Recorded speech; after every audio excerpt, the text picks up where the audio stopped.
Ladies and gentleman, welcome to Airbus simulator. आज हमारे मुख्य कप्तान हैं रविंद्र सहरावत और सह कप्तान हैं डॉक्टर सुरेंद्र वत्स।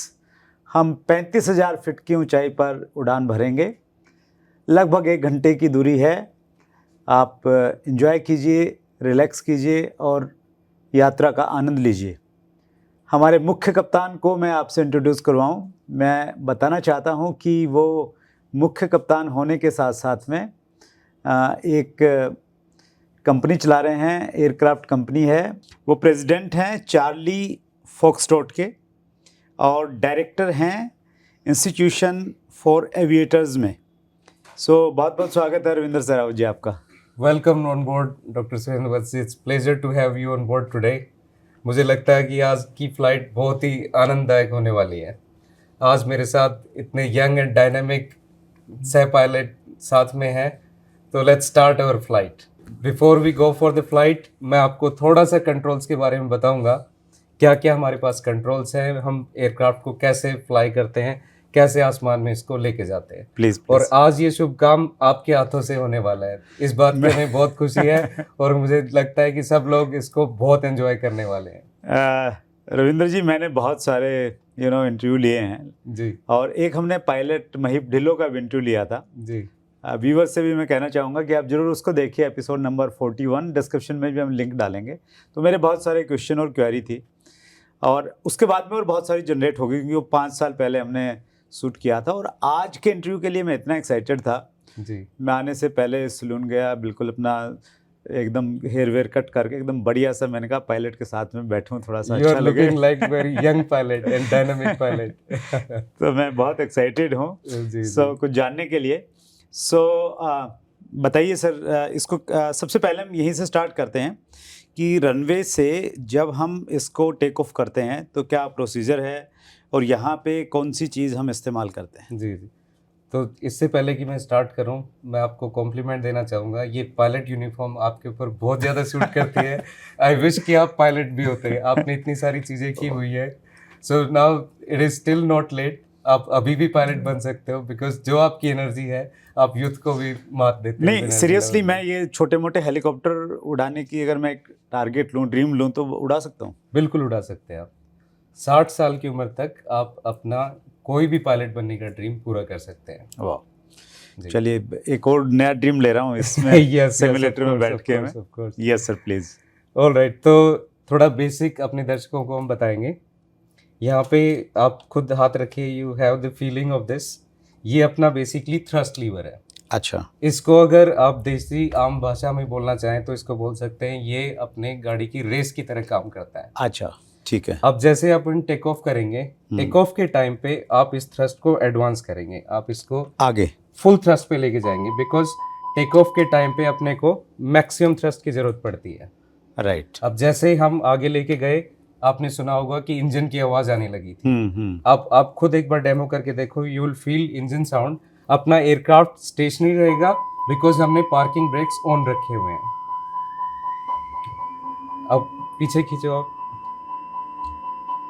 यस, आइडल पे लेके आते हैं इसको। यस, तो आपको लगा होगा किस तरीके से अपने जेट इंजन्स आवाज करने लगे थे। यस। इट्स लाइक आपने गाड़ी की रेस दे दी, एक्सेलरेट कर दिया अपनी कार को। राइट। तो this is the thrust lever. Right. और ये इसके साथ में ये जो पीछे जाएंगे तो ये अपने एयरक्राफ्ट में, जिस एयरक्राफ्ट को आज आप उड़ाने वाले हो, उस एयरक्राफ्ट में 2 इंजन है। ओके। तो एक इंजन ये है, दूसरा ये है।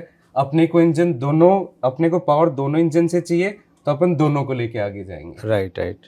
तो इसलिए आपने दोनों को आगे किया था। राइट। ये वाला आपकी राइट वाला इंजन है, ये वाला मेरी तरफ लेफ्ट वाला इंजन है। राइट।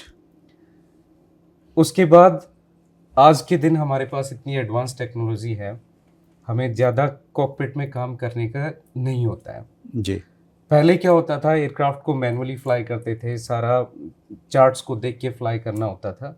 अभी हमारे पास ये कंप्यूटर आ गया, इसको आप फ्लाइट कंप्यूटर बोल सकते हो। राइट। इस फ्लाइट कंप्यूटर में हम अपनी डेटा एंट्री करेंगे।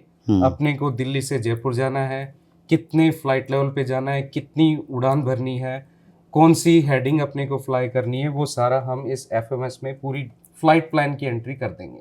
ये हम टेक ऑफ करने से पहले ही कर देते हैं? हाँ, ये प्रिपरेशन हम पूरा, इसको हम कॉकपिट प्रिपरेशन बोलते हैं। राइट। यहाँ पे जितने भी अपने पैसेंजर्स हैं उनके लिए पूरी प्रिपरेशन करनी है, उनके एसी को ऑन करना है, इंजन स्टार्टिंग प्रोसीजर्स फॉलो करने हैं, और जो फ्लाइट प्लान अपने को फ्लाई करना है, जितना मैक्सिमम काम हम ग्राउंड पे कर सकते हैं अपने कॉकपिट को हम रेडी करके रखते हैं।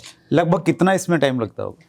कॉकपिट प्रिपरेशन आपके एक्सपीरियंस पे डिपेंड करता है। Idle time is considered 5 to 7 minutes. Okay. इतने टाइम में आपको कॉकपिट प्रिपेयर कर लेना चाहिए आइडली। अदरवाइज इनिशियली जब हम नया नया एयरक्राफ्ट उड़ाना सीखते हैं तो हमें 15 मिनट लगती हैं, फिर हम उस टाइम को रिड्यूस करके 10 मिनट तक लेके आते हैं, फिर ultimately 5 to 7 minutes idle time माना जाता है कि आपने अपने कॉकपिट को फ्लाइंग के लिए रेडी कर दिया। राइट।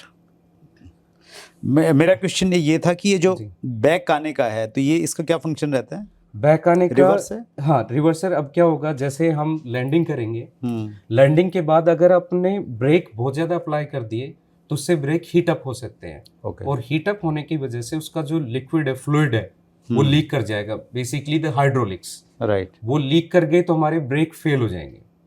अब ताकि ब्रेक्स पे इतना जोर ना पड़े, इसलिए हम इस लीवर को ऊपर उठाएंगे और फिर रिवर्सर को ऑन करेंगे। अब अपना इंजन रिवर्सर में चला गया, इंजन उल्टी दिशा में घूमना शुरू कर देगा। Okay okay okay okay. अब आपको आवाज सुनाई दे रही होगी। अब इंजन एयरक्राफ्ट की गति को रोकने की कोशिश करेगा, राइट, ताकि सारा जोर ब्रेक्स पे ही ना आ जाए। राइट। और इसको लॉकिंग पोजीशन पे रखा जाता है ताकि कोई पीछे करे। चलते एयरक्राफ्ट में वैसे तो हमारा लॉकिंग सिस्टम होता है, अगर एयरक्राफ्ट उड़ान भर रहा है तो ये रिवर्सर पोजीशन में नहीं आएगा। हम जब चाहेंगे डेलिबरेटली, जब हमारी इच्छा होगी तभी हम उसको पीछे कर सकते हैं। इसके लिए इसका एक एडवांस फीचर दिया हुआ है कि आप इसको ऊपर करो, रिवर्सर में जाना है, दोनों को ऊपर किया और फिर पीछे लेके आओगे। Right right. अब रिवर्सर ऑन होगा। तो अब हम इसको वापस से आइडल पोजीशन पे लेके आएंगे।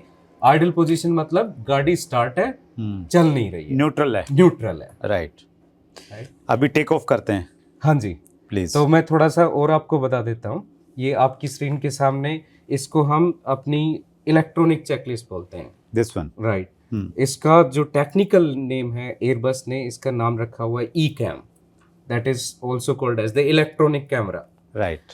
अगर मेरे जहाज में कोई भी प्रॉब्लम हुई, मैंने कोई प्रोसीजर ठीक से फॉलो नहीं किया हुआ, तो यहाँ पे मेरा इंडिकेशन आ जाएगा रेड में, और कई बार वो एम्बर में भी आ जाता है एज इन एडवाइजरी, क्या प्रॉब्लम है और उसके लिए हमें फॉलो क्या करना हुआ है। Right. Look at the technology. आज की टेक्नोलॉजी हमें ये भी बता देगी कि मेरे पूरे जहाज में प्रॉब्लम क्या है और उसका सोल्यूशन क्या है। वाओ। अब मैं क्या करूंगा, जो मेरे को सोल्यूशन की स्टेप्स दिए हुए हैं, आई विल स्टार्ट फॉलोइंग दो स्टेप्स। ओके। वो स्टेप हम फॉलो करेंगे and problem will be rectified. That's great.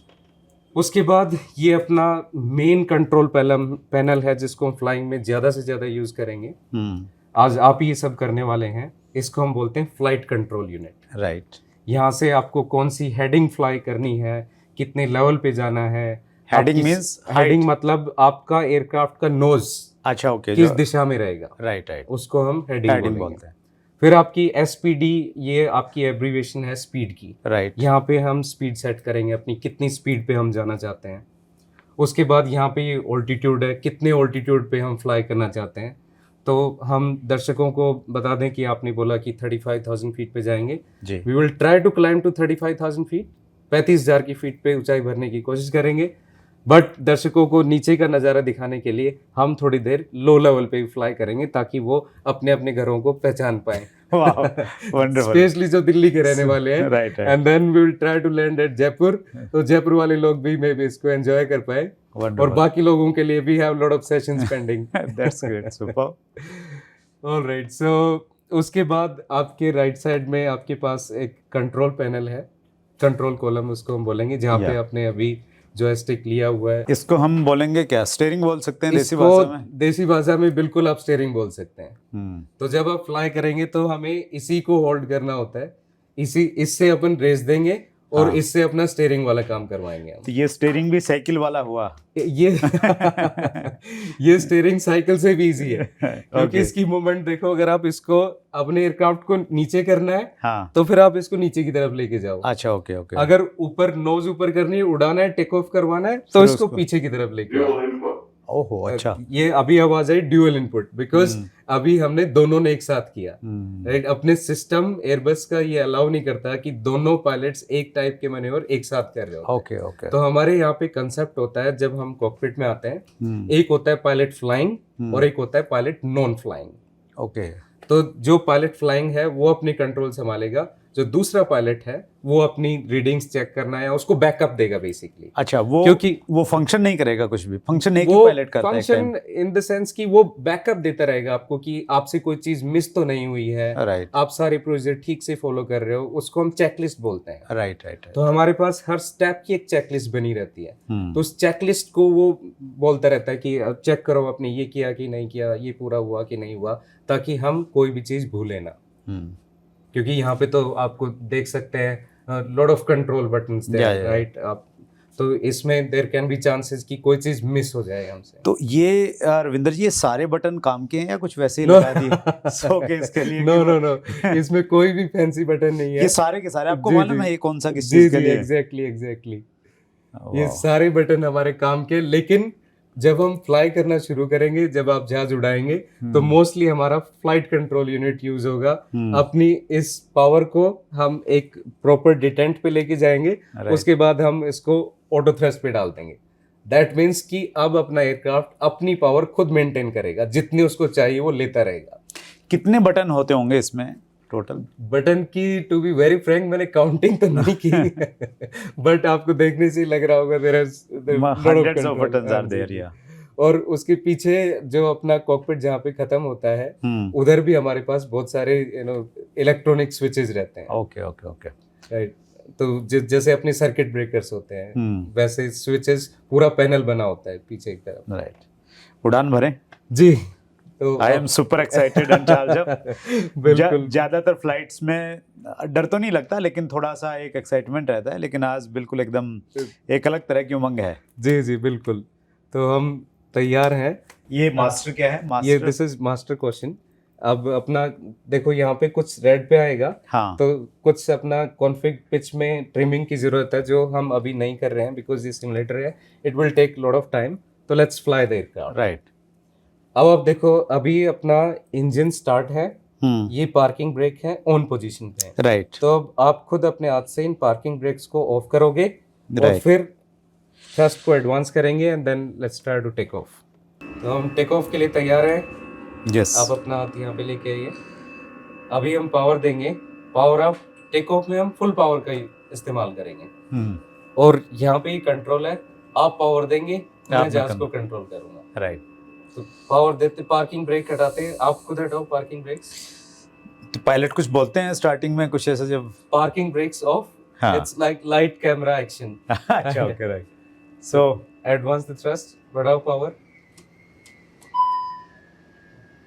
अभी हमने अपना टेक ऑफ रोल स्टार्ट किया है। डॉक्टर साहब ने फुल पावर दिया है। जहाज अभी थोड़ा सा राइट में जा रहा है। हम जितना जल्दी हो सकता है जहाज को लिफ्ट ऑफ करने की कोशिश करेंगे। और ये हम हवा में आ चुके हैं। जहाज हमारा इन एयर आ चुका है। गियर अप करो, गियर अप। और ये हमारे गियर अप हो चुके हैं। इसको मैं थोड़ा पीछे करूं? अब थोड़ा सा पीछे ले आएंगे इसको।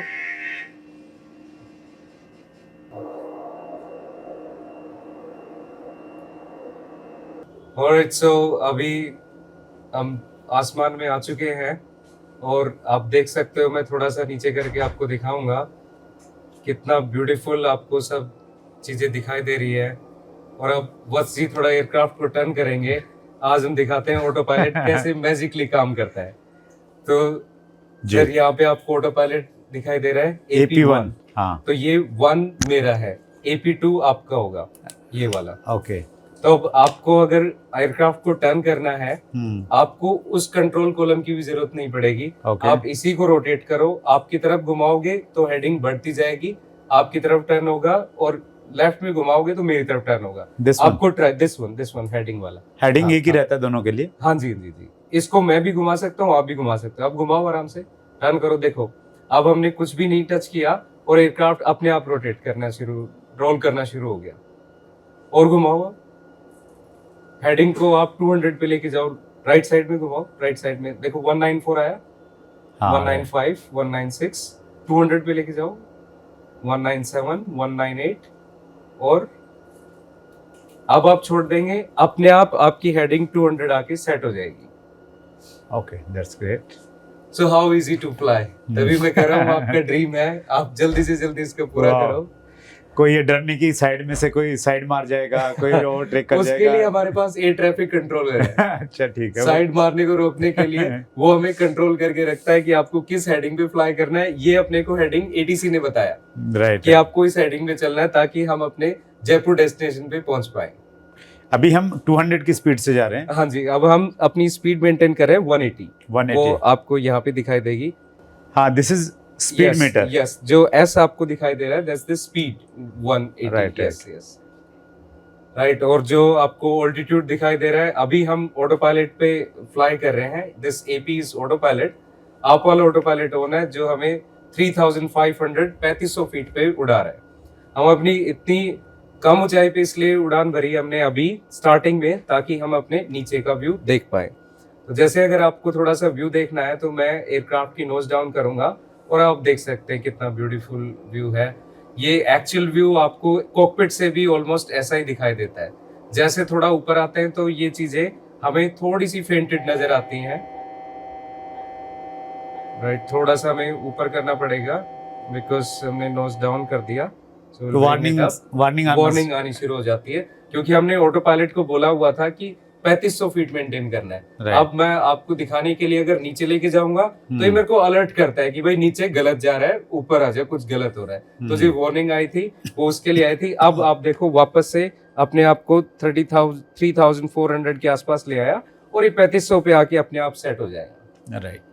अब जैसे हम टेक ऑफ कर लेते हैं, आपने देखा होगा कि पीछे से अनाउंसमेंट होती है कि now seat belt sign is off, now you can use toilets and whatever you want to do. तो बेसिकली जो आपका सीट बेल्ट साइन ऑफ होता है वो 10,000 फीट पे होता है। अच्छा। और 10,000 फीट तक अपना एक क्रिटिकल फेज चलता रहता है अपनी फ्लाइट का। उस फेज में हम अदर देन अपनी जो काम की कन्वर्सेशन है उसके अलावा और कुछ कन्वर्सेशन करने की हमें इजाजत नहीं होती है।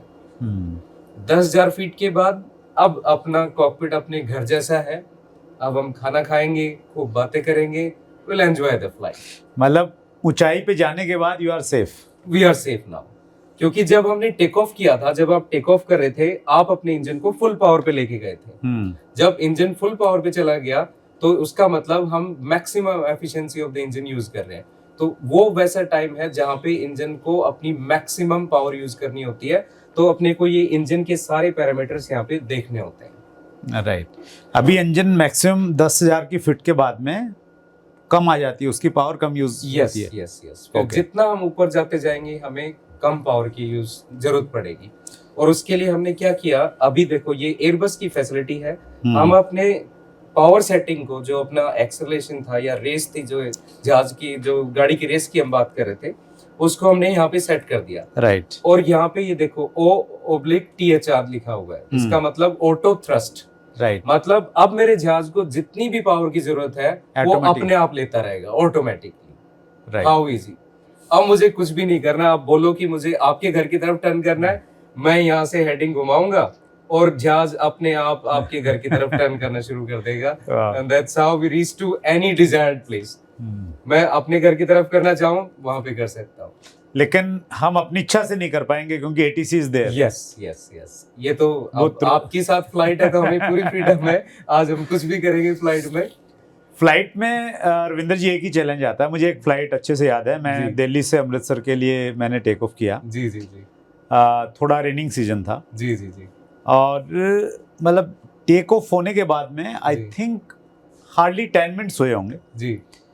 वो इतना ऊपर नीचे होने लग गया। मैंने अपनी लाइफ में आज तक वैसी फ्लाइट नहीं देखी थी। और वो लगभग कितना हुआ होगा, 15-20 मिनट तक ऊपर नीचे। मैं हमेशा विंडो सीट लेता हूँ, बाहर देखना मतलब मुझे इतना अच्छा लगता है आज भी। तो मैं बाहर देख रहा हूँ तो बादल ही बादल दिख रहे हैं, कहीं कुछ नहीं दिख रहा है। और थोड़ी देर में आवाज़ें आने लगी पैसेंजर्स की। तो वो बिल्कुल टफस्ट था मेरा। जी। और उसके बाद में जब हमने लैंड किया वहाँ पे अमृतसर, तो जो कैबिन क्रू थे उनसे मैंने पूछा कि ये ऐसा होता रहता है कि आज ही हुआ है? जी जी जी। तो वो लड़कियां थी, उन्होंने बोला कि नहीं, मेरी लाइफ में भी पहली बार हुआ है ये सब। ओह तो वो क्यों होता है, क्या वजह रहती है उसकी? जी जी। तो सबसे पहले तो आई थिंक मैं बहुत लकी हूँ कि आपको ये नज़ारा मैं यहाँ से दिखा पा रहा हूँ। जैसा आपने बताया कि आप विंडो सीट लेते हैं और आपको बाहर देखना बहुत पसंद है, ऑलमोस्ट वैसा सा ही आपको नजर आता ये होगा। तो अल्टीमेट है, ये तो लाइफ टाइम एक्सपीरियंस है। जी। तो जो आप बात कर रहे हैं वो मॉनसून टाइम की बात है। मॉनसून में क्या होता है कि जो हमारा वातावरण है, इसमें कुछ जगह गर्म हवाएं होती हैं, कुछ जगह ठंडी हवाएं होती हैं। और कई बार थोड़ा सा जो वायु दाब है, जिसको हम प्रेशर बोलते हैं, वो कम हो जाता है। ओके।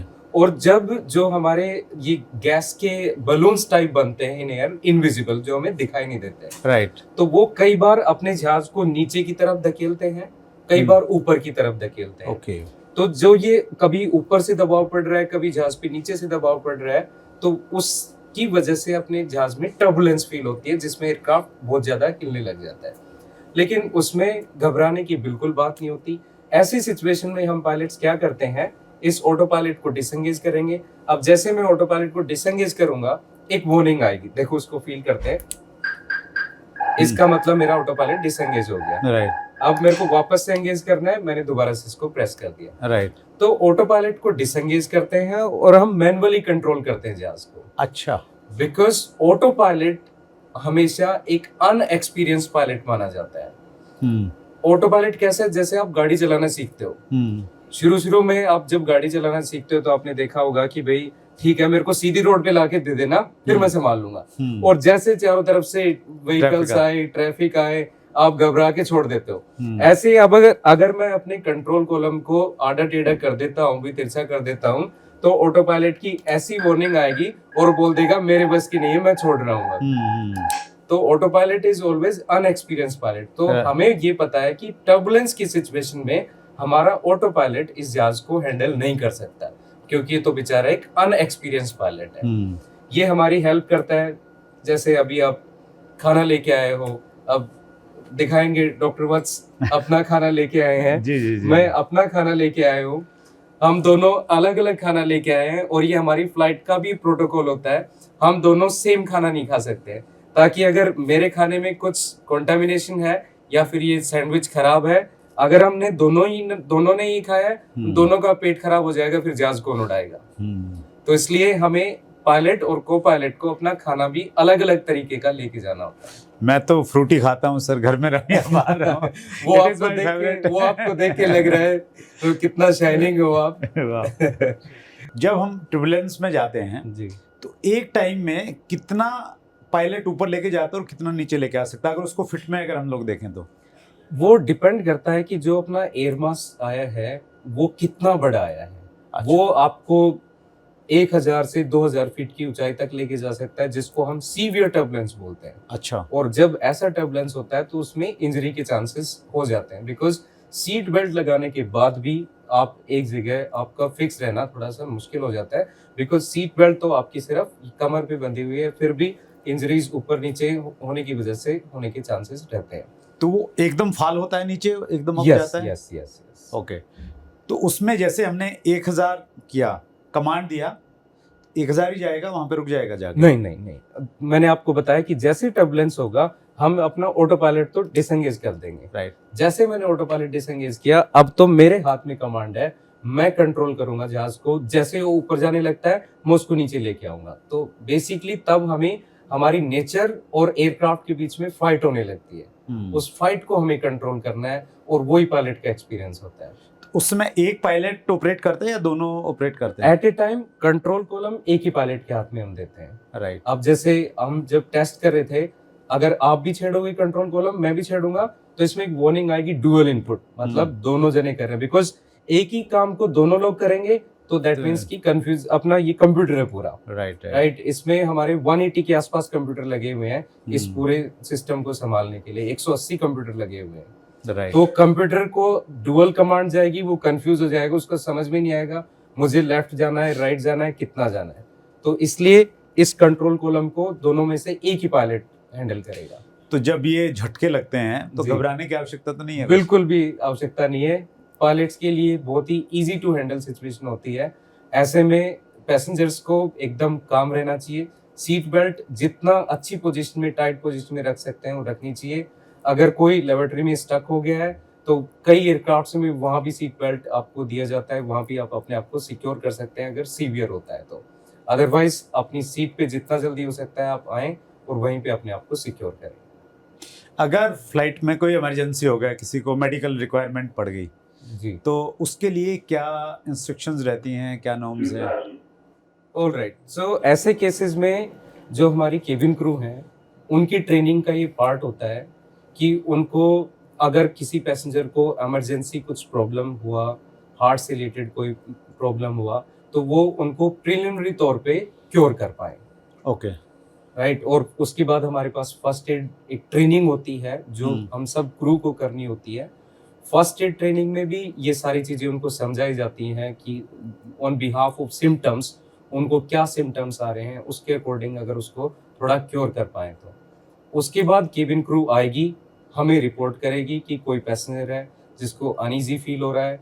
उनके ट्रीटमेंट देने के बाद भी अगर उनको अनईजी फील हो रहा है, फिर हम एयर ट्रैफिक कंट्रोल से रिक्वेस्ट करेंगे कि हमारे पास एक पैसेंजर है जिसको प्रॉब्लम है। अब एयर ट्रैफिक कंट्रोलर हमें ये इंस्ट्रक्शन देगा कि आपके नियरेस्ट ये वाला एयरपोर्ट है, आप वहां जाके अपने एयरक्राफ्ट को लैंड करो। हम मीनवाइल अपनी एयरक्राफ्ट ऑपरेटिंग टीम को ये बोलेंगे कि भाई हम यहाँ पे लैंड कर रहे हैं, मेडिकल सर्विसेज रेडी रखना। राइट। आईएफए के बारे में थोड़ा बात करते हैं। जी, आईएफए में क्या करते हैं आप लोग? IFA it is basically pilot training institute. यहाँ पे जिन लोगों को पायलट बनना होता है उसमें बहुत सारी पढ़ाई की भी जरूरत पड़ती है, कुछ एग्जाम्स क्लियर करने होते हैं। ये एग्जाम यूपीएससी के अंडर आते हैं बेसिकली। अच्छा, ओके। अपने सेंट्रल इंडिया के हाँ। अंडर एग्जामिनेशन के अंडर आते हैं। तो वो एग्जाम मैंडेटरी हैं, जरूरी हैं किसी को भी पायलट बनने के लिए। तो उन एग्जाम की प्रिपरेशन हम करवाते हैं ताकि बच्चे उन एग्जाम्स को क्लियर कर पाए और फिर वो अपनी फ्लाइट ट्रेनिंग के लिए जा पाए। अच्छा, पहले रिटन एग्जाम जरूरी होगा, पहले थ्योरी जरूरी है, फिर अब प्रैक्टिकल में इसमें जाते हैं? दो तरीके की एंट्री होती है अगर किसी ओके। को भी पायलट बनना है तो। हम्म, एक होता है अपना कन्वेंशनल प्रोग्राम जिसमें आप खुद अपने ऊपर सारा खर्चा करते हो, खुद डिसाइड करते हो कहाँ से मुझे ट्रेनिंग करनी है, कहाँ से फ्लाइंग करनी है।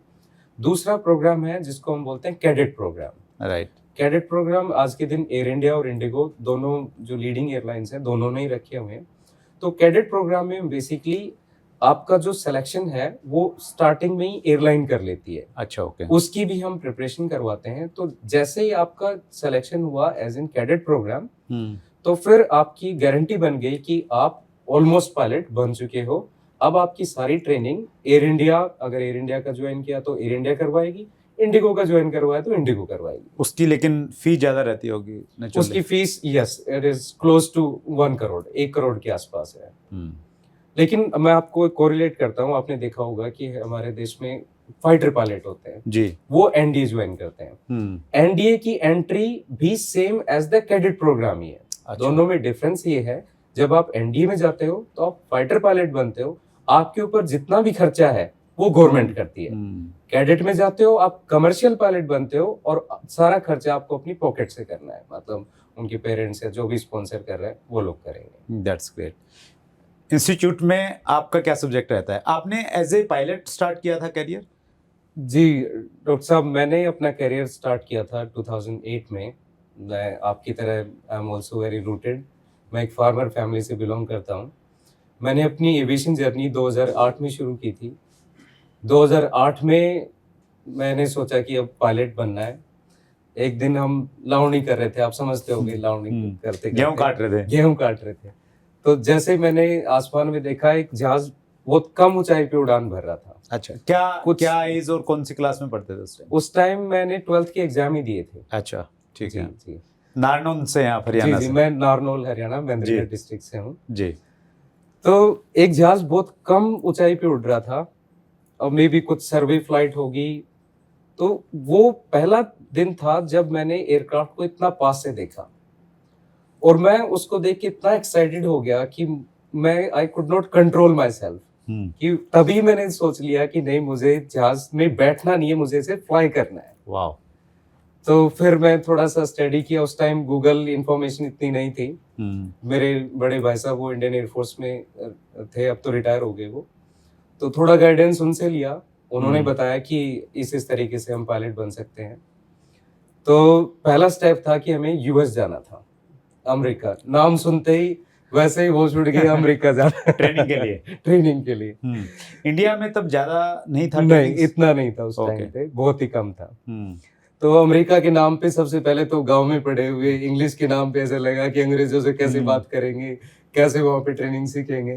तो एक छोटा सा किस्सा बताता हूँ जी। मैं सबसे पहले इंटरव्यू के लिए गया, यूएस वीजा इंटरव्यू, जो कि one of the toughest visa interview माना जाता है। Yes yes. जब मैं इंटरव्यू के लिए पहुंचा तो जो इंटरव्यूअर थे उन्होंने कुछ क्वेश्चंस पूछे।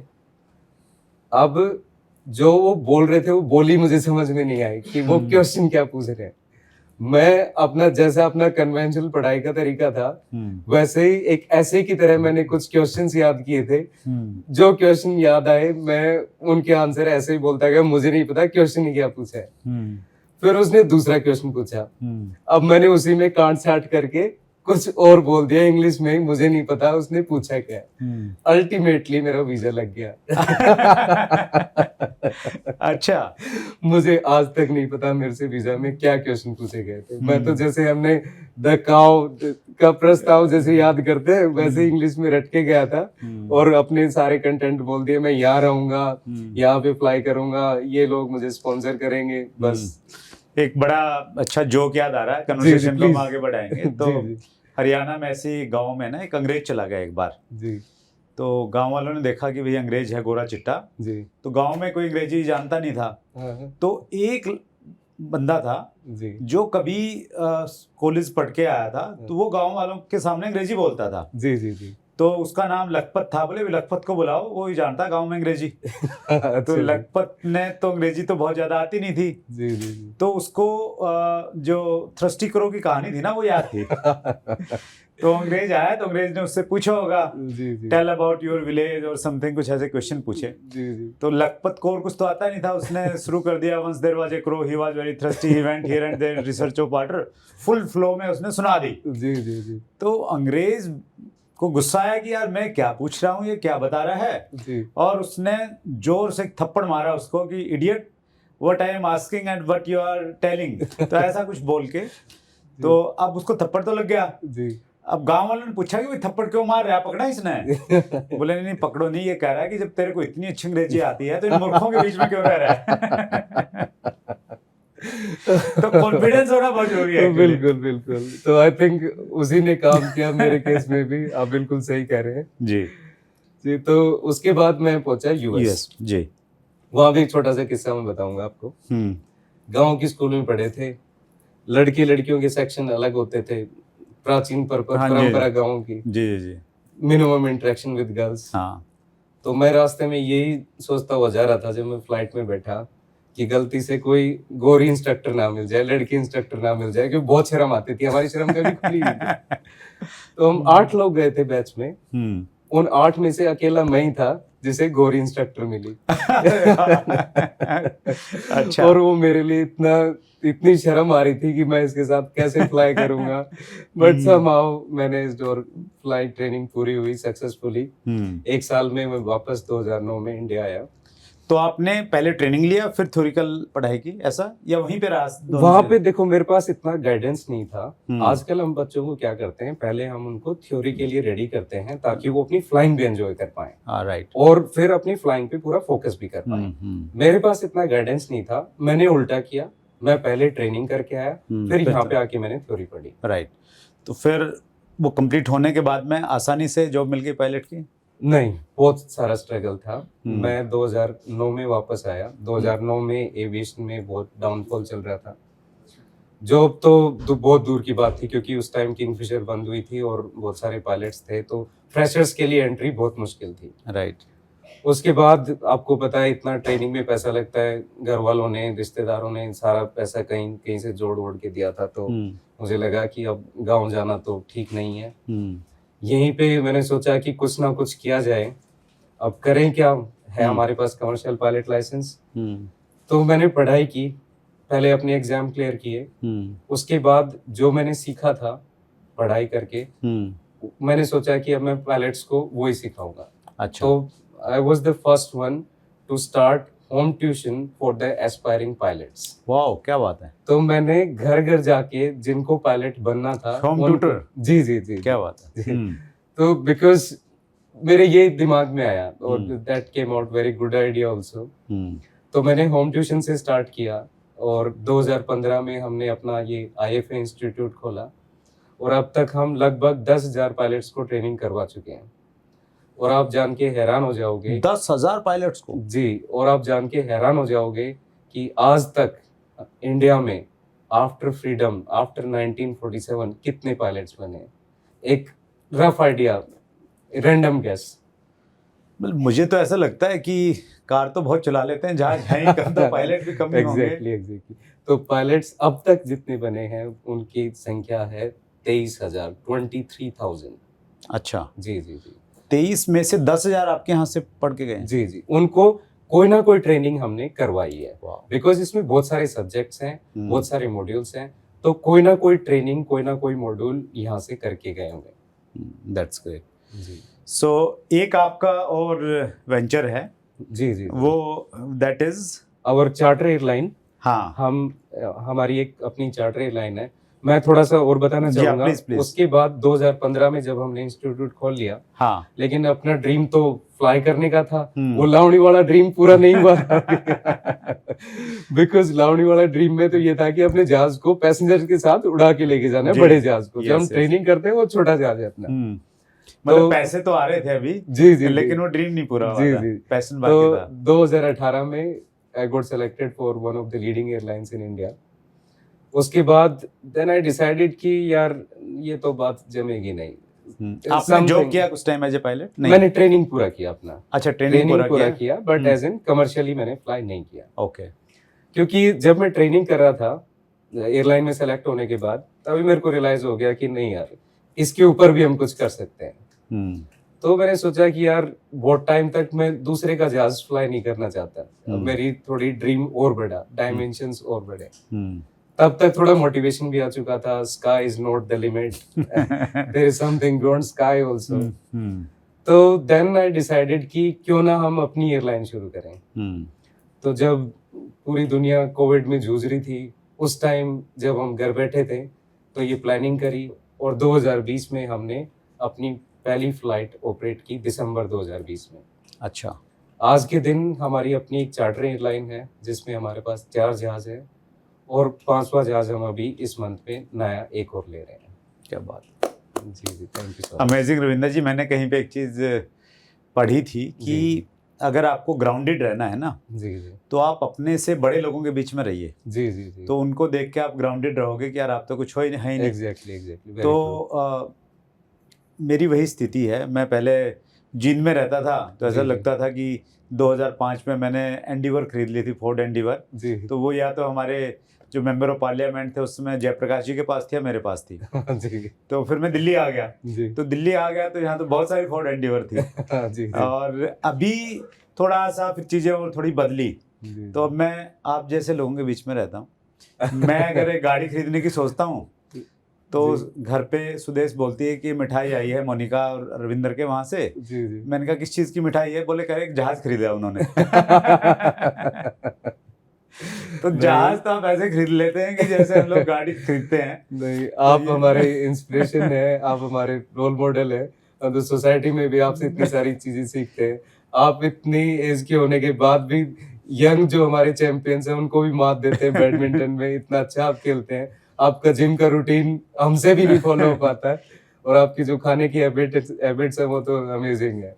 तो मैं व्यूअर्स को के सामने थोड़ी अपनी इज्जत बढ़ा लेता हूँ। देखिए, मैं रविंदर जी के पड़ोस में रहता हूँ। इतने बड़े आदमी हैं, एविएशन कंपनी है, इतना बड़ा इंस्टीट्यूट चला रहे हैं, 4 जहाज जिनके पास हैं, तो उनके पड़ोस में रह रहे हैं। तो थोड़े सब्सक्राइबर बढ़वा देना, थोड़ा सा शेयर करवा देना वीडियो को। दैट्स अमेजिंग रविंदर जी। जी, तो अपनी चार्टर एयरलाइंस में हम बेसिकली पूरा जहाज ही हम रेंट पे देते हैं। हम पर्सन टू पर्सन ऐसा जैसे पैसेंजर फ्लाइट होती है वैसे फ्लाइट ऑपरेट नहीं करते हैं। बेसिकली हमारे जहाज ज़्यादातर इलेक्शंस में पॉलिटिशियंस या फिर जो हाई एंड बिजनेसमैन हैं वो यूज़ करते हैं। क्या किराया रहता होगा रविंद्र जी? इसमें आवरली बेसिस हम करते हैं, तो जो हमारे एयरक्राफ्ट हैं उन जहाज थोड़े से ज़्यादा हमने लग्जरी बनाए हुए हैं उनको। रिक्लाइनर्स लगे हुए हैं, एक छोटा बेड लगा हुआ है, अपना एक छोटा सा किचन है, एक किसी जहाज में हम बाथरूम भी लेके आएंगे अभी आगे आने वाले जहाज़ों में, टॉयलेट है, तो इट इज़ वेरी कंफर्टेबल। और 1 घंटे का इसका जो चार्ज है हमारा 10 से 12 लाख रुपए का होता है, जो अच्छा। हमारे जेट इंजन एयरक्राफ्ट है। वैसे यूजुअली सेम एयरक्राफ्ट या फिर इससे थोड़े से छोटे एयरक्राफ्ट इंडिया में आपको 4 से 5 लाख रुपए पर घंटे के हिसाब से भी मिल जाएंगे। 4 से 5 लाख, उसमें सीटिंग कैपेसिटी क्या रहता होगा? 4-5 वैसे पैसेंजर? जो अपना जहाज है उसकी सीटिंग कैपेसिटी इज अराउंड 20, लेकिन अच्छा। हमने थोड़ा लग्जरी बनाया हुआ है उसको, रिक्लाइनर्स वगैरह लगाए हुए हैं, बेड बनाया हुआ है, तो हमारा जहाज है उसकी सीटिंग कैपेसिटी 9 है। जैसे सपना होता है ना लोगों का कार खरीदना, तो जी। पहले पुरानी खरीद लेते हैं। जी जी जी तो अगर किसी का सपना है कि भाई मैंने ना हेलीकॉप्टर खरीदना है, जी पुराना ले लूं, सस्ता सा ले लूं, ये हो जाए कि यार खरीद लिया, जी जी कितने रुपए तक का मिल जाता होगा? हेलीकॉप्टर तो आई थिंक नया हेलीकॉप्टर अगर हम देखेंगे तो it will cost around 50-60 CR के आसपास। या ये पुराने भी मिलते हैं? पुराने मिल जाते हैं, पुराने तो मतलब अभी I know somebody boarded and it was 22 CR only, multi 20? Engine. अच्छा। जी जी जी, जो पॉलिटिशियंस होते हैं हाँ। वो सिर्फ मल्टी इंजन ही फ्लाई करते हैं, गवर्नमेंट के नॉर्म्स हैं। जो बिल्कुल छोटे होते हैं, जैसे अभी हम लोग एवरेस्ट बेस कैंप गए थे, तो वहाँ छोटे हेली चलते हैं, 4 सीट। चार वो सीटर। वाले आपको मिल जाएंगे लगभग मेरे ख्याल से 10 CR के आसपास, नॉट मोर अच्छा। Than that. 10 CR नया? नॉट नया, मतलब सेकंड हैंड। Second hand. नया तो फिर वो भी आई थिंक 30-40 के आसपास। तो भाई अगर हेलीकॉप्टर खरीदना ना 10 करोड़ का जुगाड़ तो कम से कम कर लो, तो उससे कम नहीं आएगा। जी और देखिए, हम तो डायरेक्ट सेलिंग इंडस्ट्री वाले लोग हैं सर, हम तो सपने बड़े बड़े बना के ही जीते हैं। सर आपने बोल दिया, अब आप खरीदवा भी दोगे। ये आपकी एक्सपर्टीज है। तो 10 करोड़ का आता है भाई, और खर्चा भी तो रहता होगा ना, 100 खर्चा रुपए ले तो लिया। खर्चा इट्स लाइक व्हाइट एलिफेंट, सफेद हाथी की elephant। तरह ये हाँ। खर्चे बहुत है उसमें, कोई डाउट नहीं। मतलब ड्राइवर ही महंगा आता होगा। वो तो अब आप बनने ही वाले हैं, तो जो हमारे व्यूअर्स हैं उनके लिए तो आप ये काम खुशी से हाँ, कर ही पाएंगे। मैं कर दूंगा, मैं शौक में कर दूंगा पहले कुछ महीने तो। जी जी मतलब नया जब ड्राइवर बनता है ना, कार वार लेता है, हाँ जी जी तो वो किसी की भी चला लेता है कि यार मैं चल पड़ूंगा साथ में, मैंने चलानी आती है। जी जी जी तो वैसे ही वाला काम कर लेंगे हम जी एक जी। बार।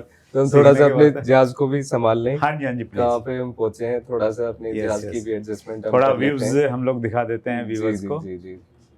तो अभी हमारा एयरक्राफ्ट टर्न करने लगा है, आप देख सकते हैं। सो थोड़ी देर टर्न करवा के अपनी हेडिंग सेट करते हैं। सो अब हम अपनी हेडिंग को 300 रखे हुए हैं, आप देखो इधर ये हेडिंग हाँ जी। हमने 300 मेंटेन की है। Heading means? हेडिंग मतलब नोज, Nose। एयरक्राफ्ट की नोज को किधर घुमा रहे, देखो आपकी राइट साइड में एयरपोर्ट आपको दिखाई दे रहा होगा, उधर राइट, हाँ रनवे दिखाई दे रहा है। रनवे स्ट्रिप आपको दिखाई दी होगी। यस। तो हमें उस रनवे पे पहुंचना है, अभी हमने उधर अपने एयरक्राफ्ट को टर्न करवा दिया है। धीरे धीरे हम अपनी बात को बढ़ाते हैं, जहाज अपना फ्लाई करता रहेगा, अपना ऑटो पायलट ऑन है, ऑटो थ्रस्ट ऑन है। अपने इलेक्ट्रॉनिक चेकलिस्ट में ई कैम में कोई भी रेड नहीं है, we are flying safely, all good, that's all great. जी। एक मैं पॉइंट पे डिस्कस करना चाहता हूँ, पढ़ने लिखने का मैं शौकीन हूँ, कुछ ना कुछ पढ़ता रहता हूँ, तो कहीं मैंने ये पढ़ा कि अगर हम अपनी गलतियों से सीख लें जी तो बहुत कुछ सीखा जा सकता है। बहुत सही। जैसे एयरक्राफ्ट्स को लेके ये कहा जाता था, जब ये किन्होंने राइट ब्रदर्स ने इसका इनोवेशन किया, correct। तो लोग बहुत डरते थे, और जी। धीरे धीरे आज फ्लाइट को सेफेस्ट मोड माना जाता है। करेक्ट। तो इसलिए माना जाता है क्योंकि जो गलतियां हुई, जो एयरक्राफ्ट क्रैशेस हुए, तो उनका इन्वेस्टिगेशन किया गया, उसमें से जो सबक लिए गए, फिर उसको इम्प्लीमेंट किया गया कि आगे ये गलती नहीं होनी चाहिए। बिल्कुल।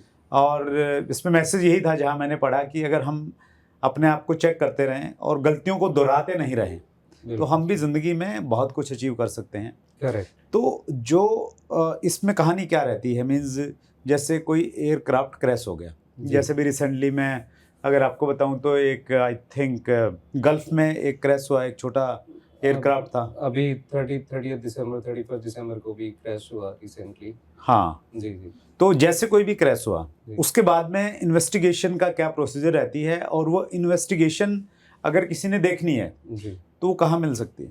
बिल्कुल।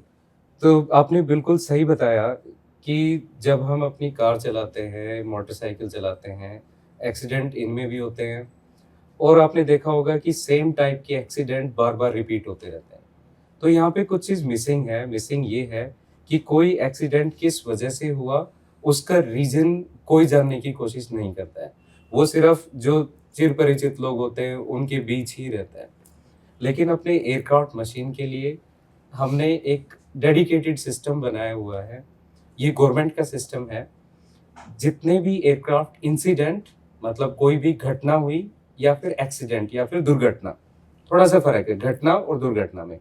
घटना दुर्घटना से पहले की सिचुएशन है, राइट? जैसे कि एयरक्राफ्ट नॉर्मल ना रह के थोड़ा-सा एब्नॉर्मलिटी में चला गया, तो हम इसको घटना बोलेंगे। राइट। और फिर अगर उसमें किसी को चोट लग जाती है या एयरक्राफ्ट को डेंट आ गया, तो उसको दुर्घटना का नाम दे देंगे, Right. बड़ा डेंट आ गया।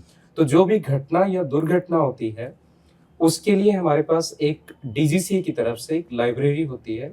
उस लाइब्रेरी में कब हुआ ये इंसिडेंट या एक्सीडेंट, उसका रीजन क्या था और उसकी लर्निंग क्या है, रेक्टिफिकेशन क्या होना चाहिए, ये डेटा हमारे पास प्रेजेंट रहता है। स्टार्टिंग से लेके अब तक, जब तक इनोवेशन हुआ है एयरक्राफ्ट का, जी जी तब से लेके अब तक का डाटा अवेलेबल मोस्टली। और उसमें भी जैसे ये अपना जो एयरक्राफ्ट आज आप फ्लाई कर रहे हो एज ए को पायलट, जी। ये एयरबस 320 एयरक्राफ्ट है। राइट।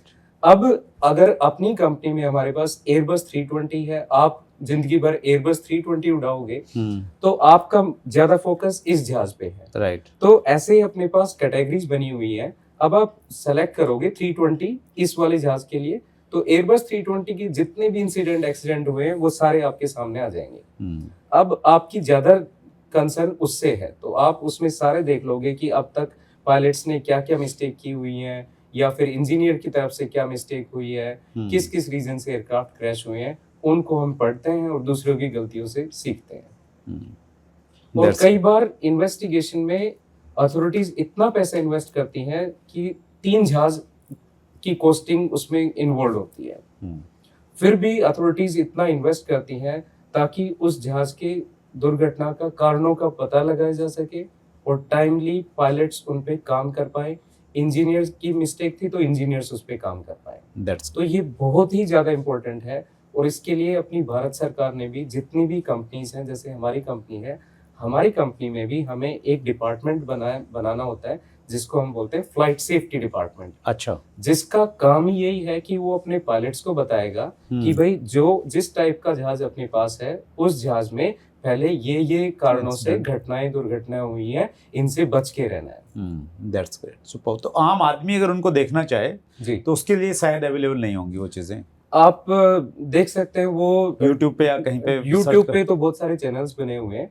बाकी अगर आप गवर्नमेंट की वेबसाइट पे जाएंगे, वहां पे पिक्चराइजेशन फॉर्म में नहीं मिलेगा, डॉक्यूमेंटेड फॉर्म में मिल जाएगा। Okay, right. तो जो यूट्यूब के चैनल बने हुए हैं, यूट्यूबर्स क्या करते हैं, उन डॉक्यूमेंट्स को उठाते हैं और उनको अपनी तरह सिमुलेट करते हैं और उसकी वीडियो बना के चैनल पे डाल देते हैं। That's great. एक क्वेश्चन और है रविंदर जी। जी, जो कमर्शियल फ्लाइट्स हैं जी, उसमें 2 पायलट इसलिए होते हैं जी कि एक को अगर कोई इश्यू हो जाए जी जी तो पीछे जो पैसेंजर्स बैठे हैं तो जी। दूसरा उनको सेफ्टी से उनको संभाल सके। करेक्ट।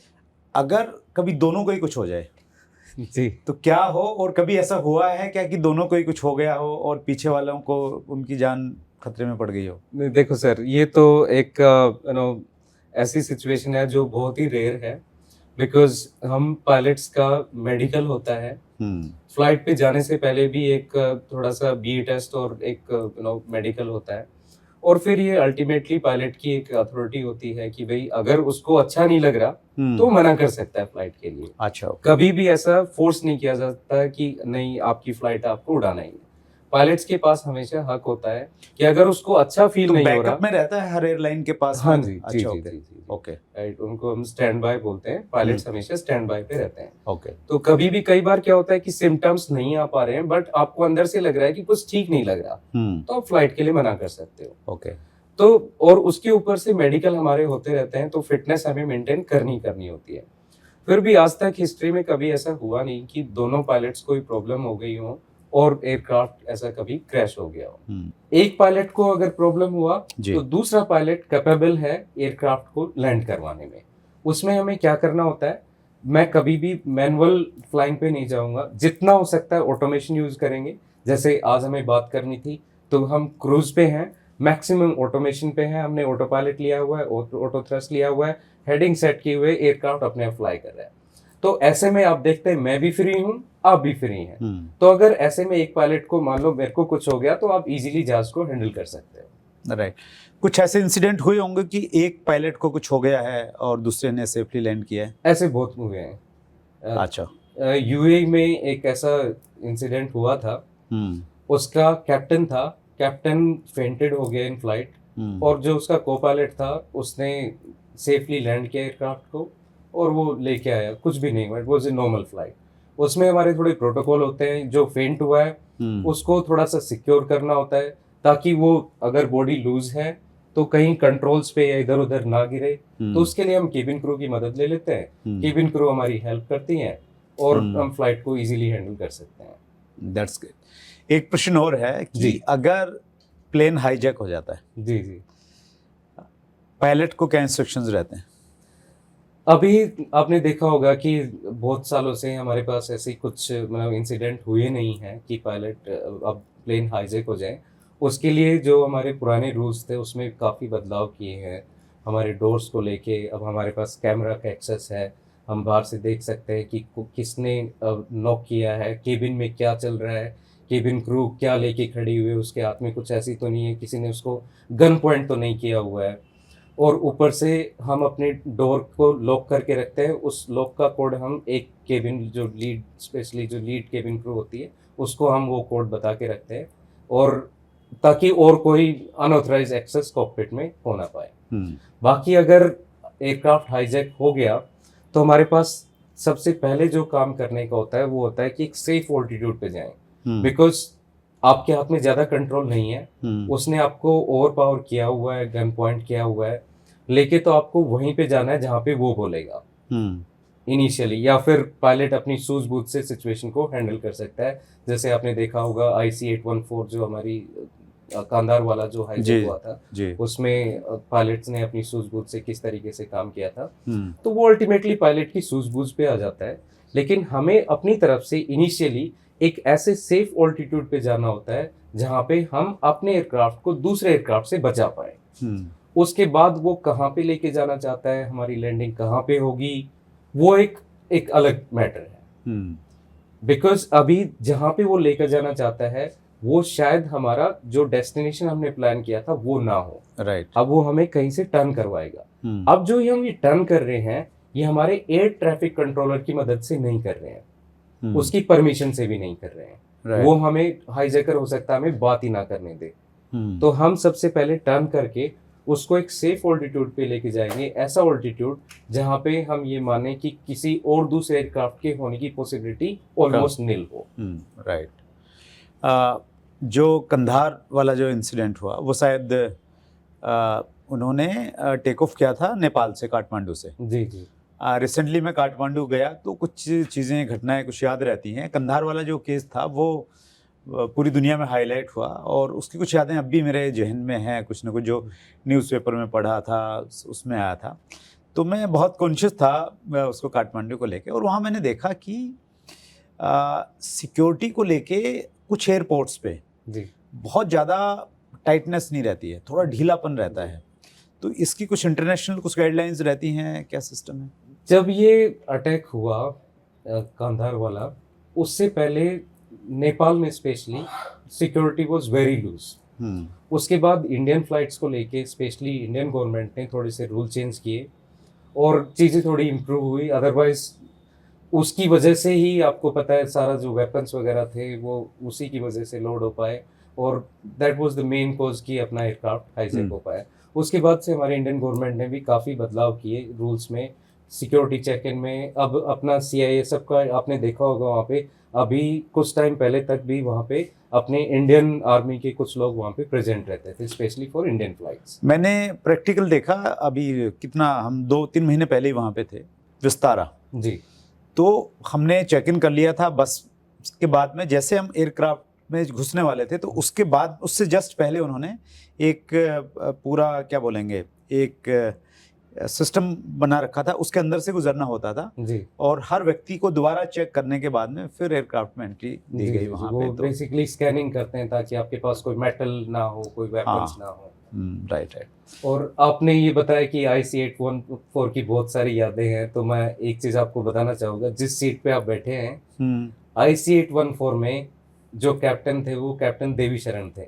अच्छा। अभी हाल ही में उनकी एक नेटफ्लिक्स पे सीरीज आई है, उस सीरीज का प्रमोशन कैप्टन देवी शरण ने खुद आपकी सीट पे बैठ के किया है, इसी सिमुलेटर अरे में। वाह, क्या बात है। जी कहाँ जी पे जी सीरीज, वो नेटफ्लिक्स पे? जी जी, मैं आपको कुछ फोटोज भी शेयर करूंगा वाह वाह। उनके, जब वो यहाँ पे आए थे और जो उनके डायरेक्टर थे हाँ, और जो उनके कास्ट थे, जो एक्टर थे, वो भी इसी present सिमुलेटर थे। में बैठे? इसी सिमुलेटर में आपको सारा एज इट इज दिखाई देगा। हम्म। इसी सिमुलेटर में वो प्रमोशन किया उन्होंने, हमारे IFA में आए, बच्चों को मोटिवेट किया और यहाँ पे उन्होंने अपना शूट भी किया था एक वाह, छोटा। वंडरफुल, दैट्स जी, great, that's great. thank you। एक दो चीजें और मैं शेयर करना चाहता हूँ रविंदर जी। इंटरव्यू हमारा बहुत लंबा हो रहा है, जनरली जी, हमारे जी। पास में लिमिटेशन रहती है, लेकिन आज कोई लेकिन लिमिटेशन आज हम अपनी फ्लाइट को इतना एंजॉय कर रहे हैं। Yes, I am also so much excited. और अब देखो हम जयपुर के आसपास पहुंच रहे हैं, तो हम थोड़ी देर में अपनी लैंडिंग की तैयारी शुरू करेंगे, अपने केबिन क्रू को इन्फॉर्म करेंगे कि तो अपने सिमुलेटर में बिल्कुल वही फील आ रहा है जो फ्लाइट में हम ऊपर देखते हैं, जी, ऐसा जी, ही व्यू दिखता है जी एवरीथिंग। जी जी। आप देखो इधर आपको लैंड एरिया दिखाई देगा, मैं थोड़ा सा एयरक्राफ्ट को टर्न करवाता हूँ, अगर आप कैमरा को थोड़ा सा ले पाए इधर, तो अब आप देख सकते हैं ये Yes, अपना yes, yes. लैंड एरिया है, एयरक्राफ्ट अपना सेटल हो रहा है। थोड़ा सा और टर्न करके दिखाना चाहें, फिर हम वापस हाँ, से yes, you yes. Can see this the land area. Right right right. जी जी, तो वापस से अपने एयरक्राफ्ट को अपनी हेडिंग पे लेके मैं जाते एक हैं। इंसिडेंट आपसे शेयर भी करता हूँ और आपसे थोड़ा जानना भी चाहता हूँ। जी प्लीज। मुझे अचानक पता नहीं क्यों हाइट से थोड़ा डर लगने लग गया। जी और एक बार मैं हम लोग गए केदारनाथ जी, हमें जाना था जी और वहाँ से वहाँ के लिए हमने हेली लेना था, और जहाँ हम लोग रुके उसके बगल में हेलीकॉप्टर का टेक ऑफ और लैंडिंग का एक पॉइंट था। तो रात भर में सो नहीं पाया जी क्यों, हेलीकॉप्टर में मैं पहले कभी बैठा नहीं था ओके ओके और मैं अपने आप विचारों से डरता है आदमी, जी। तो मैं अपने विचारों से मैं डरता रहा। जी साथ में सुदेश, वो आराम से सो रही है, उसको कोई वो नहीं, मैंने उसको बताया भी नहीं कि कहीं वो भी परेशान नहीं हो जाए। जी और सुबह हम उठे, मैं रात को बिल्कुल नहीं सो पाया। सुबह उठे, मैंने मॉर्निंग में आपको भी कॉल किया, आपको अगर ध्यान है जी तो, जी जी तो मैंने कॉल किया मैंने कहा रविंदर जी मैं ऐसे ऐसे हम लोग यहाँ से हम लोग उड़ने लगे हैं। तो उस समय बिल्कुल मैं इतना डरा हुआ था अंदर से, पूछो मत, मैंने आपको बताया नहीं अपना डर, कहीं मैं और ज्यादा नहीं डरने लग जाऊं। लेकिन आपने जो भी बातचीत की उससे मुझे थोड़ा सा हौसला मिला। जी और हेलीकॉप्टर में दो ही सीटिंग रहती है, एक आगे पायलट और पीछे। जी तो मेरे को जो सीट मिली वो बिल्कुल पायलट के साथ वाली मिल गई, जैसे अभी हम लोग बैठे तो इसमें तो बीच में ये सब है, तो उसमें कुछ रहता नहीं, एक लंबी सी सीट, करेक्ट तो करेक्ट। बिल्कुल पायलट के साथ में हाँ मैं जी बैठा और बिल्कुल बैठा, मैं बैठ तो गया और डर रहा था, लेकिन उसने डरने का मौका ही नहीं दिया, जैसे ही बैठा उसने तुरंत उड़ा दिया। जी तो उसमें ज़्यादा टाइम था नहीं उनके पास में, और बैठा तो फिर धीरे धीरे जाके थोड़ा ठीक अच्छा लगने लग गया। मैंने नज़ारे देखने स्टार्ट किए, और वो बहुत हाइट पे नहीं जाता तो व्यू बहुत अच्छा दिखता है आपको। करेक्ट करेक्ट यार। तो वहाँ लैंड होने के बाद में फिर मेरा कॉन्फिडेंस बढ़ गया, करेक्ट पहली बार था वो। जी। तो उसके बाद में मैं वापसी को मैंने और इन्जॉय किया। फिर हम एवरेस्ट बेस कैंप गए, तो वहाँ से भी वापसी हमने हेली से ली, तो उसको भी मैंने बहुत इन्जॉय किया, उस पूरे नज़ारे को। तो अब उतना नहीं डरता हूँ। तो अब ये पायलट वाला आपने एक ड्रीम दिया है बनने का, तो हो सकता है जो डर है थोड़ा बचा खुचा वो भी कहीं ना अब कहीं तो निकल ही गया, वो कहीं ना कहीं जी, निकल जाए। जी। अक्सर हम सुनते हैं कि पक्षी टकरा गया, जी पक्षी टकराने का खतरा कितना ज़्यादा रहता है, और क्या टेक्नोलॉजी के साथ साथ में इसको भी इसका भी कुछ हमने रास्ता निकाला है, इसको काउंटर किया है। जी जी, आपने बहुत सही क्वेश्चन पूछा है। इसमें भी हमने नई टेक्नोलॉजी की मदद ली है। जो आप ये सामने विंडशील्ड देखते हो, सबसे पहले इस विंडशील्ड को हम इतना स्ट्रॉन्ग करके रखते हैं कि जब हमारी स्पीड एटलीस्ट स्लो स्पीड पे अगर पक्षी कोई विंडशील्ड पे टकराता है तो डैमेज ना हो विंडशील्ड हमारी। तो इसमें 2 लेयर्स बनी होती है, एक आउटर लेयर होती है, एक इनर लेयर होती है। जब तक इनर लेयर पे क्रैक्स नहीं है वी आर सेफ, कोई दिक्कत नहीं है। आउटर लेयर पे क्रैक आया तो अपनी विजिबिलिटी थोड़ी सी इम्पेयर हो जाएगी, बाहर की चीजें अपने को दिखाई नहीं देंगी। जैसे आपने देखा होगा कई बार गाड़ी का शीशा टूट जाता है तो अपने को क्लियरली दिखाई नहीं देता। अब अगर ये ही पक्षी अपने एयरक्राफ्ट के इंजन में चला जाए तो वहां पे प्रॉब्लम शुरू होती है। अगर एक इंजन में पक्षी चला गया तो वो इंजन खराब हो सकता है। उसके लिए थोड़ी सी टेक्नोलॉजी को हमने चेंज किया है, ब्लेड एंगल्स थोड़े से बदले हैं ताकि ऐसा कोई, इसको हम एफओडी बोलते हैं, फॉरेन ऑब्जेक्ट डैमेज, राइट। तो अगर ऐसा कोई एफओडी आता है तो वो ज़्यादा ब्लेड्स को डैमेज ना करे, ब्लेड्स को इस एंगल पे हम बना के रखते हैं, राइट। इसके अलावा और कहीं अगर पक्षी टकराता है तो इसमें ज़्यादा दिक्कत वाली बात नहीं है। मेन दिक्कत हमें आती है अगर विंडशील्ड पे आ जाए या फिर अपने इंजन में चला जाए। कुछ एरियाज, कुछ एयरपोर्ट्स रहते होंगे जहाँ ज़्यादा खतरा रहता होगा पक्षियों को टकराने। हाँ, जैसे आप देखते हो बेंगलोर की तरफ, वहाँ पे चमगादड़ बहुत ज़्यादा होते हैं, शाम को चमगादड़ की एक्टिविटी बहुत ज़्यादा होती है। चमगादड़ भी इफेक्ट कर देता है? जी जी जी, और छोटा सा प्राणी है, वो बहुत ज़्यादा इम्पैक्ट करते हैं। और वहाँ पे तो कई बार इतने ज़्यादा चमगादड़ आ जाते हैं कि हमें ऑपरेशंस बंद करने पड़ जाते हैं। उसके लिए एक नोटिस निकलता है जिसको हम नोटैम बोलते हैं, नोटिस टू एयरमैन। मतलब एयरमैन हुए हम जो पायलट्स उड़ाते हैं, ये सब एयरमैन है। तो इनके लिए वो नोटिस होता है कि अभी यहाँ के ऑपरेशंस हम कुछ टाइम के लिए बंद करें जब तक वो बर्ड्स एक्टिविटी कंट्रोल में नहीं आ जाए। राइट। पीछे मेरी आपसे बातचीत हुई तो आपने बोला कि आप यूएस से एयरक्राफ्ट लेके आए हैं अपना। जी जी जी जी। तो वो कैसा एक्सपीरियंस रहा? बहुत ही अच्छा एक्सपीरियंस था डॉक्टर साहब। मैं बताऊंगा आपको, जब मैं यूएस फ्लाइट ट्रेनिंग के लिए जा रहा था तब मैंने एक ये भी सपना देखा था, किसी दिन मैं नॉर्थ अटलांटिक को फ्लाई करते हुए पार करूंगा। वाह। तो जब हम अपना दूसरा जेट एयरक्राफ्ट लेके आए, दूसरा था, उससे पहले हमारे पास एक इंडिया में था ऑलरेडी, तो ये वाला जब एयरक्राफ्ट लेके आए तो I think it was big pleasure. मेरे को लग रहा था कि the level of the satisfaction and fulfilment कि वो जहाज मैं खुद वहाँ से लेके आया। पायलट सीट पे थे आप? जी जी जी। उसमें भी 2 रहते हैं, पायलट और को पायलट, या? उसमें भी 2 पायलट्स रहते हैं। अच्छा। जी जी जी। तो उसकी स्पेशल परमिशंस लेनी पड़ती हैं? उसके लिए अब बहुत सारे, पहले तो कस्टम क्लियरेंस करना पड़ता है। यूएस के जो कस्टम बॉर्डर्स हैं उनकी क्लियरेंस लेते हैं कि हम उनको बताते हैं कि ये जहाज़ हम इस कंट्री में लेके जा रहे हैं, इंडिया में लेके जा रहे हैं। फिर हमारा एक मैनिफेस्ट प्रिपेयर होता है, उसमें ये बताते हैं कि कौन कौन इसको उड़ा के लेके जाएगा। डिक्लेरेशन होती है, क्रू डिक्लेरेशन होती है, कौन कौन इसमें ऑपरेट करने वाले क्रू होंगे। उसके बाद हमारा जहाज़ इतना कैपेबल नहीं था कि एक ही बार में इंडिया पहुंच जाए, फ्यूल इतनी कैपेसिटी नहीं थी। हाँ जी, हमारी एंड्योरेंस थी 8 आवर्स के आसपास। हम एक बार उड़ान भरने के बाद लगभग 8 घंटे हवा में रह सकते थे। तो हमने यूएस से उड़ान भरने के बाद इंग्लैंड में लैंड किया, यूरोप में, फिर वहाँ से दुबई आए, दुबई से फिर हमने फाइनली दिल्ली में एयरक्राफ्ट को लैंड किया। कितने लोग थे उस समय जब लेके आए पहली बार? हम 3 लोग थे। अच्छा जी जी। 3 लोग, बड़ा एयरक्राफ्ट। लेकिन हमारा वाला एयरक्राफ्ट अप्रोक्सीमेटली 20 सीटर है, जिसको हमने 9 सीटर बनाया हुआ है। तो उसमें जो ज़्यादा एक्साइटमेंट थी वो थी नॉर्थ अटलांटिक को पार करना। और एक आई थिंक हर एक पायलट का ड्रीम है, बिकॉज वो जो अपने या समुद्र का जो एरिया है, सबसे बड़ा समुद्र और सबसे ज़्यादा ट्रैफिक के साथ वो एरिया माना जाता है। नॉर्थ एयर ट्रैफिक रहता है उसमें बहुत ज़्यादा है। मतलब ऐसे आपको दिखते हैं कि ये साथ में इधर दूर से जा रहा है, ये जा रहा है, ऐसा दिखते हैं? अच्छा, आपको क्लियरली दिखाई देते हैं। और क्योंकि स्पीड तो बहुत ज़्यादा होती है, अपनी स्पीड लगभग आप मान लो अभी भी हम 800 के आसपास अपने एयरक्राफ्ट को लेके जा सकते हैं। 800 किलोमीटर प्रति घंटा की स्पीड से हम इसको लेके जा सकते हैं। राइट। अभी अपने को बात भी करनी है तो हमने अपने जहाज को बहुत कंट्रोल में रखा हुआ है ताकि इधर उधर ना जाए। That's great. स्पीड जो रहती है एयर में मैक्सिमम कितनी हो सकती है और मिनिमम कितनी हो सकती है? ये भी आप 320 की बात करें तो 320 की बात करें तो close to 800 kilometers per hour के हिसाब से। जी जी। और लोअर साइड में लोअर साइड में लेके जाएं तो हमें मिनिमम इतनी स्पीड रखनी होती है कि अपनी लिफ्ट प्रोड्यूस होती रहे। लिफ्ट आएगी जो अपने एयरक्राफ्ट की विंग्स हैं उनसे, और विंग्स पे अपने को चाहिए एयर फ्लो। राइट। तो एटलीस्ट इतना अपने को स्पीड चाहिए कि अपनी सफिशिएंट एयर फ्लो बन के और लिफ्ट जनरेट हो रही है वहां से।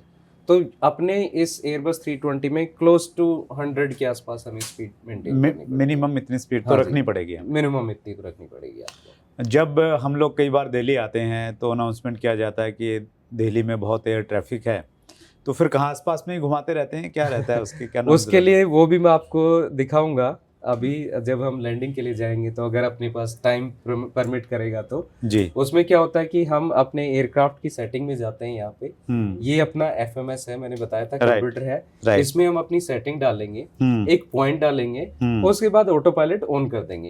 अब मेरा जहाज वहीं पे रेस कोर्स पैटर्न में घूमता रहेगा। तो जब अपना ट्रैफिक क्लियर हो जाएगा, नीचे ट्रैफिक कंजेशन खत्म हो जाएगी, तो ATC अपने को बुला लेगा, फिर आप अपनी आगे की फ्लाइट को कंटिन्यू करेंगे। That's great. तो लैंडिंग की तरफ बढ़ते हैं हम लोग अभी आगे। जी जी जरूर। और वो घुमाने वाला सिस्टम भी आप दिखाना कैसे घुमाते हैं। जी जी जी जरूर। तो आप कंट्रोल संभालो, मैं एक बार ऑटो पायलट डिसएंगेज करता हूँ, थोड़ी सी फील लो। हाँ जी। अब जैसे हम ऑटो पायलट डिसएंगेज करेंगे, वार्निंग आएगी, आप थोड़ा सा संभालने की कोशिश करो। ये यहाँ से? हाँ जी, योर कंट्रोल्स थोड़ा सा नीचे लेके जाएंगे, थोड़ा सा हम ऊपर जा रहे हैं। Yes yes yes. देखो doctor Vats is already pilot. You see how beautifully he is handling the controls. It is very sensitive. Yes yes। थोड़ा सा नीचे लेके जाएंगे। अब हमें लैंडिंग की तैयारी करनी है, तो थोड़ा सा अपने जहाज को नीचे लेके आना होगा। यस। तो देख सकते हैं कैसे माउंटेन्स आपको दिखाई दे रहे हैं। इन माउंटेन से अपने को थोड़ा डिस्टेंस मेंटेन रखना होगा। ये इसमें हमें ऐसा दिखाई देता है कि माउंटेन से हम कितना ऊपर हैं, इसमें कुछ ऐसा? उसके लिए अपने पास एक रेडियो अल्टीमीटर होता है। अच्छा। वो अपने को गाइड करता रहेगा कि हम अभी कितनी ऊंचाई पे हैं। तो अब हम लैंडिंग के लिए तैयार हैं। जी सर। हमने अपनी डेस्टिनेशन की दूरी तय कर ली है। अब फाइनली लैंड करते हैं। मैं एक अनाउंसमेंट करूंगा और फिर आज हम मिलके लैंड करेंगे अपने जहाज को। Right sir. तो लैंडिंग से पहले हमें एक अनाउंसमेंट देनी होती है। केबिन क्रू को हम बताते हैं come at the landing station. Right. तो announcement is cabin crew landing stations. Okay. तो इट मींस केबिन क्रू को भी अपनी बेल्ट बांध के आराम से बैठ जाना। अब वो किसी भी पैसेंजर को कोई सर्व नहीं करेंगी। राइट। सारी लेबोरेटरी में कोई भी जाने के लिए किसी को भी अनुमति नहीं है। जी। अब आप देख सकते हो आपके सामने रनवे है, जो ये ब्लैक दिखाई दे रहा है। ये दिखता है कितना, मतलब कितना 10-15 किलोमीटर पहले दिखने लग जाता है आपको? हाँ जी, लगभग 10 किलोमीटर 15 किलोमीटर पहले। डिपेंड करता है उस दिन विजिबिलिटी कैसी है, राइट, कैसे है, क्लाउड कैसा है। अदरवाइज 10-15 किलोमीटर पहले दिखने लग जाता है अपने को रनवे। तो जो ब्लैक दिखाई दे रहा है ये आपको रनवे है। हम अपने एयरक्राफ्ट को आगे बढ़ाते हैं और लैंडिंग के लिए लेके जाते हैं। यस। तो मैं आपको अनाउंसमेंट दूंगा, कॉल दूंगा, तो आप लैंडिंग गियर्स को डाउन करेंगे, अपनी फ्लैग पोजीशन को, और हम 3 पे लेके आएंगे। अभी फ्लैग पोजीशन अपनी 2 है। तो let's continue our landing. Alright, so now we are at 3 miles. आपको लाइट्स दिख रही होंगी। Yes. 1 red and 1 green. इसका मतलब होता है हम बिल्कुल सही ग्लाइड स्लोप पे जा रहे हैं। अब आप लैंडिंग गियर्स डाउन करो, लैंडिंग गियर्स डाउन। Yes.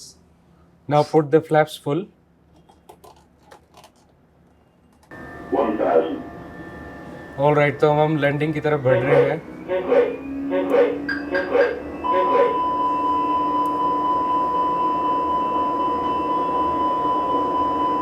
अब हम लैंड करने वाले हैं अपने जहाज को। जब तक हमें 1 रेड 1 ग्रीन आता है तब तक हम सेफ हैं।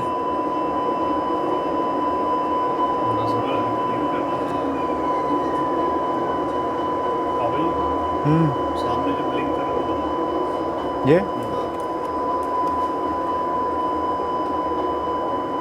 और अब हम लैंड करने वाले हैं।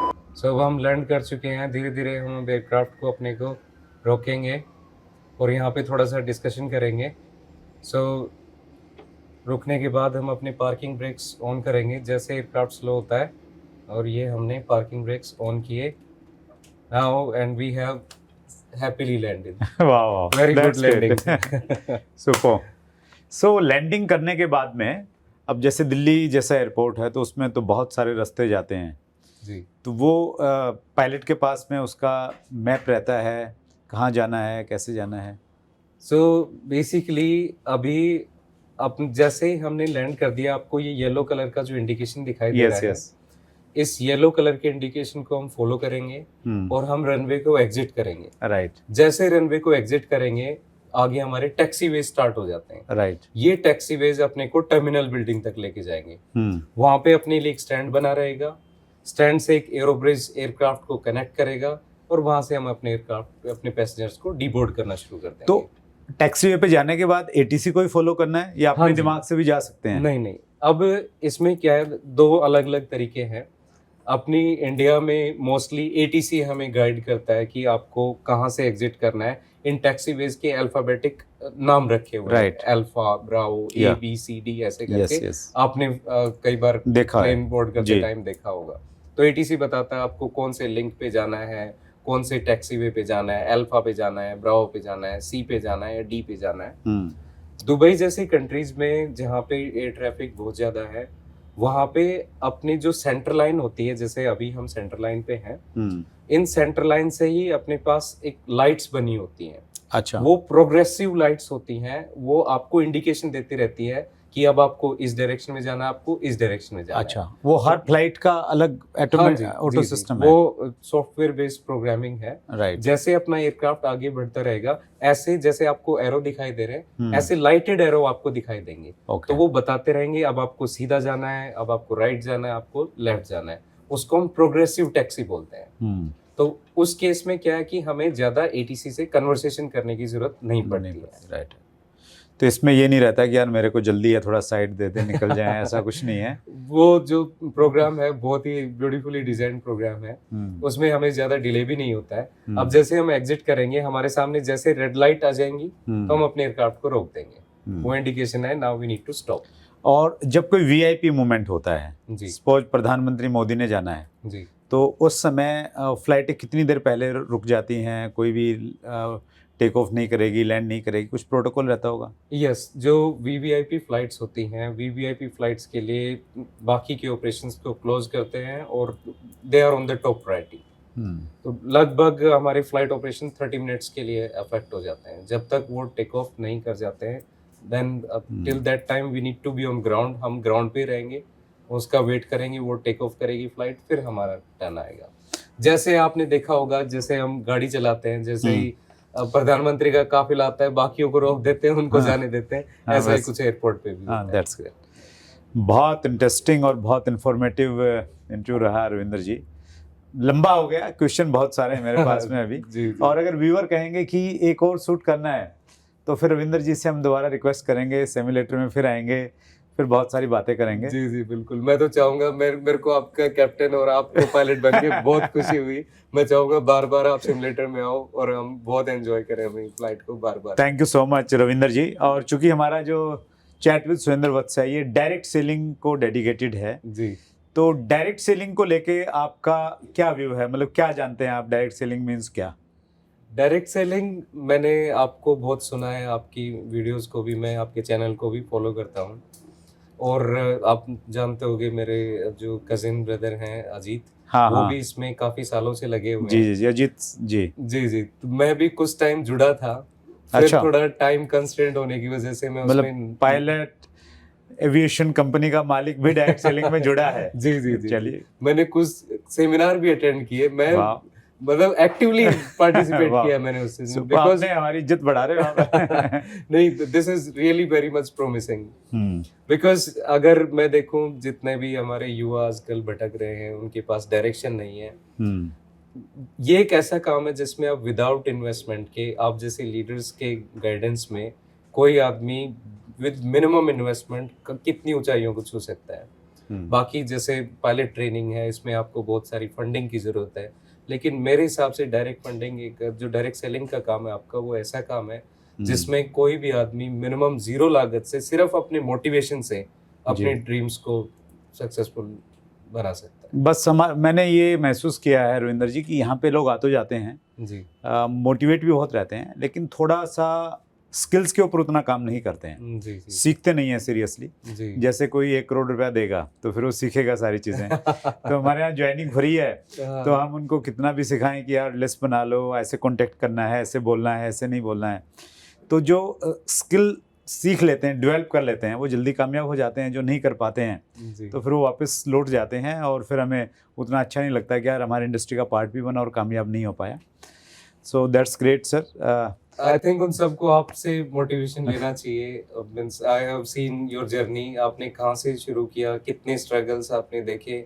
दूसरा मेन प्रॉब्लम मैं ये भी देखता हूँ, अगर कहीं पे आपको रिजल्ट्स नहीं मिल रहे हैं जी तो बहुत जल्दी डीमोटिवेट हो जाते हैं। आजकल के जो युवा हैं वो इंस्टेंट रिजल्ट पे ज्यादा बिलीव करते हैं, और ये जो आपकी फील्ड है इसमें इंस्टेंट रिजल्ट नहीं है। यहाँ पे आदमी को कंसिस्टेंटली 2-3 साल 4-5 साल काम करना पड़ेगा, तभी रिजल्ट आएंगे मेरे हिसाब से, जितना मैं इसको समझ पाया। That's great. और जो पायलट बनना चाहते हैं और IFA ज्वाइन करना चाहते हैं तो सर का हम लिंक भी नीचे डालेंगे, और जी। किसी को जहाज वाज किराए पे चाहिए तो कंपनी का लिंक भी डाल देंगे।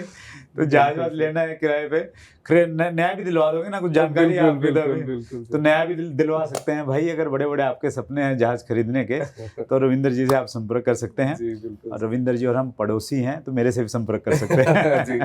Thank you so It much. was nice having you. It was an honor to have you on board, sir. या thank you Thank you. Thank you so much. Thank you. सो ये simulator से हमने पहला interview किया, otherwise हम studio में रहते हैं। मुझे लगता है आपको भी मज़ा आया होगा, और अगर आपको मज़ा आया तो कुछ कमेंट्स ज़रूर डालिएगा इस प्रकार के। अगर और आप एपिसोड्स पॉडकास्ट अगर आप चाहते हैं तो वो भी बताइएगा। अगले मंगलवार को रात्रि 8 बजे फिर एक बड़ी शख्सियत से मुलाकात होगी। अपना ख्याल रखिएगा। बहुत बहुत धन्यवाद।